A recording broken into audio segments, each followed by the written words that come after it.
Ramadan special recipe 1 আমি ঠিক করেছি 30 দিনে 30টা ইউনিক এন্ড রেসিপি বানাই আপনাদেরকে দেখাবো। তো আজকে প্রথম দিনে আমি একটা টাপ কেক বানিয়ে ফেললাম। তো আমি এখানে 1 পাউন্ডের একটা কেক বানানোর জন্য প্রথমে 2টা ডিম থেকে সাদা অংশ এন্ড কুসুমগুলো আলাদা করে নিয়ে ডিমের সাদা অংশকে আমি ফোমের জন্য বিটার করি। দেন ফোম হয়ে গেলে আমি ভ্যানিলা এসেন্স গুলাকে মিক্স করে দিই এটার সাথে। এন্ড দেন আমি শুকনো উপকরণগুলো একপাশে চেলে রেখেছিলাম, ওইগুলোও আমি দিয়ে ফেলি। দেন মিক্স করে আমি এই যে দেখতে পাচ্ছেন তেল দিয়ে আমি এই কেকের পাত্রটা ঠিক করে গুছাই রাখছিলাম। দেন আমি এই ফাঁকে কেকটাকে আমি বেকিং এর জন্য দিয়ে আসছি চুলায়।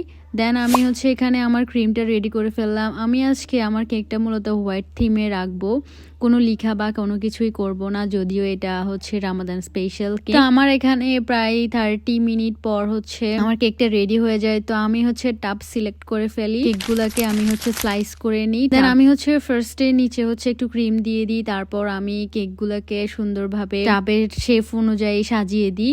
আমি অনেক মিল্ক সিরাপ এখানে ইউজ করেছি। আমি চাচ্ছিলাম যে কেকটা যেন অনেক বেশি সফট হয়। এই যে দেখতে পাচ্ছেন আমি ক্রিম দিয়ে কেকটাকে একেবারে খুব সুন্দরভাবে প্লেন করা ট্রাই করতেছিলাম। তারপর এখানে আমি আরো একটা লেয়ারের জন্য আমি আবারও কেকগুলোকে দিয়ে দিই। দেন আমি ক্রিম দিয়ে খুব সুন্দর একটা ডিজাইন করি, যদিও এটা খুবই সিম্পল ছিল, বাট আমার খুবই ভালো লেগেছিল। তো এই যে দেখতে পাচ্ছেন আমি কিভাবে ডিজাইনটা খুবই সিম্পলি করে নিচ্ছিলাম। তো আমি আসলে কি বলবো, আমার ফ্যামিলি সবাই আমার হাতের কেকটা খুবই লাইক করে। এন্ড এটা আমার ভাইয়ের রিকোয়েস্টে বানানো ভ্যানিলা স্পঞ্জ কাপ কেক। তো খুবই হ্যাপি হয়ে গেছিল আমি যখন কেকটা বানাইছি। আর এখানে দেখতে পাচ্ছেন যে আরো একটা টিপস এখানে দেওয়া যায়, সেটা যখন আপনি দেখবেন যে আপনার কোয়ান্টিটিটা খুবই কম বাট আপনারা মানুষ বেশি, তখন আপনারা আমার এই ট্রিক্সটা ফলো করতে পারেন। এটাকে এরকম লেয়ারে লেয়ারে করে অনেক বড় করে টাপ কেকে সাজিয়ে এরকম সুন্দরভাবে পরিবেশন করতে পারেন। এরকম রেসিপি যদি আরো চান তাহলে আমার সাথে থাকবেন।